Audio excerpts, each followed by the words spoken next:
Ayatollah Ali Khamenei যখনই জনসমক্ষে আসতেন তার মাথায় থাকত কালো পাগড়ি। মনে প্রশ্ন জাগতেই পারে কেন তিনি এই বিশেষ রঙের পাগড়ি পরতেন। শিয়া ইসলামী প্রথা অনুযায়ী যারা সরাসরি মহানবী সাল্লাল্লাহু আলাইহি সাল্লামের বংশধর কেবল তারাই এই কালো পাগড়ি পরার অধিকার রাখেন। এদের বলা হয় সৈয়দ। খামেনি পরিবারের দাবি তারা চতুর্থ ইমাম আলী ইবনে হোসেন জয়নুল আবেদিনের বংশধর। এই সৈয়দ পরিচয়টি খামেনিকে কেবল একজন শাসক নয় বরং শিয়া সম্প্রদায়ের কাছে এক অনন্য আধ্যাত্মিক উচ্চতায় নিয়ে গিয়েছিল। তবে মজার ব্যাপার হলো এই তথ্যের কোনো অকাট্য প্রমাণ আজ পর্যন্ত পাওয়া যায়নি, এমনকি হয়নি কোনো ডিএনএ টেস্টও। ঐতিহাসিক নথিপত্র বলছে আলী খামেনির পূর্বপুরুষরা কয়েকশো বছর আগে মধ্য ইরানের তাফরেজ থেকে আজারবাইজানের খামেনেহ গ্রামে গিয়ে বসতি গড়েন। পরবর্তীতে তারা আবারও ইরানে ফিরে আসেন।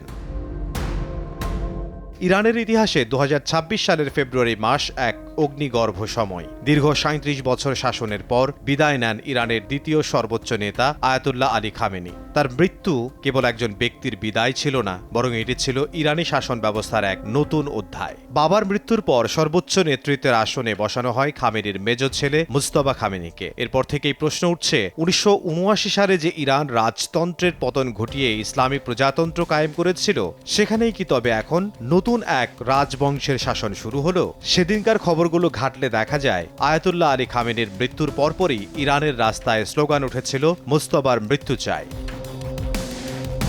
তরুণ প্রজন্মের ইরানিরা এমন বংশগত উত্তরাধিকার মেনে নিতে মোটেও প্রস্তুত নয়। বিশেষ করে ইসরায়েল ও যুক্তরাষ্ট্রের সঙ্গে যখন যুদ্ধ পরিস্থিতি চরমে, তখন অনভিজ্ঞ একজনকে নেতা বানানোকে অনেকেই আত্মঘাতী মনে করছেন। তবে মুজতবার পেছনে ঢাল হয়ে দাঁড়িয়েছে ইরানের সবচেয়ে শক্তিশালী বাহিনী রেভলিউশনারি গার্ড বা IRGC।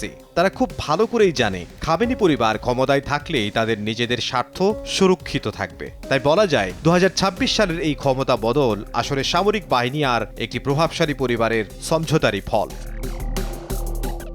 ইরানের প্রথম এবং দ্বিতীয় সর্বোচ্চ নেতা খোমেনি এবং খামেনি নামের মিল থাকলেও তাদের মধ্যে কোনো রক্তের সম্পর্ক নেই। প্রথম নেতা আয়াতুল্লাহ রুহুল্লাহ খোমেনির পরিবারের শেকড় ছিল ভারতে। 1830-এর দশকে তার দাদা সৈয়দ আহমদ মোসাবি হিন্দি ভারতের উত্তরপ্রদেশ থেকে ইরানে পাড়ি জমান। খোমেনি নিজেও তার কিছু কবিতায় হিন্দি ছদ্মনাম ব্যবহার করতেন। অন্যদিকে আলী খামেনি জাতিগতভাবে আজেরি তুর্ক ও পার্সিক। খোমেনি ছিলেন খামেনির রাজনৈতিক গুরু। 1989 সালে খোমেনির মৃত্যুর পর খামেনি ক্ষমতায় আসেন মূলত এক রাজনৈতিক সমঝোতায়। কিন্তু 2026 সালে মুজতবা খামেনির অভিষেকের পর বিশ্লেষকরা বলছেন খোমেনি চেয়েছিলেন জনগণের বিপ্লব আর খামেনি চাইলেন পরিবারের সুরক্ষা। যদিও আয়াতুল্লাহ আলী খামেনি তার উত্তরসূরি নিয়ে কখনোই প্রকাশ্যে বা আনুষ্ঠানিকভাবে খুব একটা কিছু বলেননি।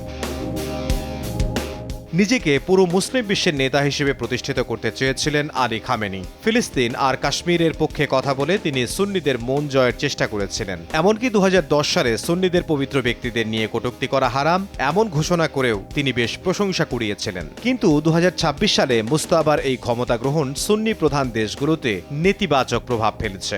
সুন্নিরা মনে করেন ইসলামে বংশগত শাসন বা রাজতন্ত্রের কোনো জায়গা নেই। ফলে ইরানের এই নতুন নেতৃত্ব মুসলিম বিশ্বে কতটা গ্রহণযোগ্য হবে তা নিয়ে বড় ধরনের সংশয় থেকেই যায়। ইরানের শাসন ব্যবস্থায় আয়াতুল্লাহ শব্দটির গুরুত্ব অপরিসীম। এর আক্ষরিক অর্থ হল আল্লাহর নিদর্শন। এটিকে চাইলে আধুনিক বিশ্ববিদ্যালয়ের ডক্টরেট বা PhD ডিগ্রির সাথে তুলনা করা যায়। একজন আলেমকে এই স্তরে পৌঁছাতে 20 থেকে 30 বছর কঠোর পরিশ্রম করতে হয়। তবে আলী খামেনির আয়াতুল্লাহ হওয়া নিয়ে শুরু থেকেই বিতর্ক ছিল। 1989 সালে যখন তিনি নেতা হন তখন তার ধর্মীয় পদমর্যাদা ছিল হুজ্জাতুল ইসলাম, যা আয়াতুল্লাহর চেয়ে এক ধাপ নিচে। কিন্তু নেতা হওয়ার শর্ত পূরণ করতে তাকে রাতারাতি আয়াতুল্লাহ খেতাব দেয়া হয়। 2026 সালে মুজতবা খামেনির ক্ষেত্রেও ঠিক একই দৃশ্য দেখা যায়। 56 বছর বয়সী মুজতবাকে প্রবীণ আলেমরা পূর্ণ পণ্ডিত হিসেবে স্বীকৃতি দিতে রাজি না হলেও ক্ষমতার দাপটে তিনি আজ আয়াতুল্লাহ। এই ঘটনা পরিষ্কার করে দেয় ইরানে ধর্মীয় উপাধি এখন কেবল রাজনৈতিক স্বার্থেই ব্যবহার করা হচ্ছে। ইরানের সংবিধানের 110 নম্বর অনুচ্ছেদটি পড়লে বোঝা যায় সে দেশের প্রেসিডেন্ট আসলে একজন ম্যানেজারের মতো।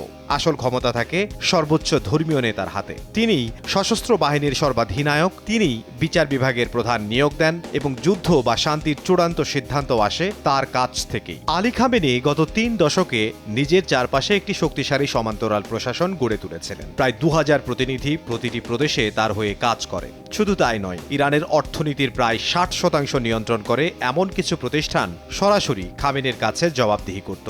এই বিশাল অর্থনৈতিক ও সামরিক সাম্রাজ্য সাম্রাজ্যের চাবিকাঠি এখন তাঁরই ছেলে মুজতবা খামেনির হাতে। নতুন দিনে ইরানের ইতিহাস এক নতুন বাঁকে দাঁড়িয়ে। আয়াতুল্লাহ আলী খামেনি এক বিশাল উত্তরাধিকার রেখে গেছেন, যা একদিকে ধর্মীয় পবিত্রতায় মোড়া, অন্যদিকে রাজনৈতিক জটিলতায় জর্জরিত। মুজতবা খামেনির সামনেও এখন কঠিন চ্যালেঞ্জ।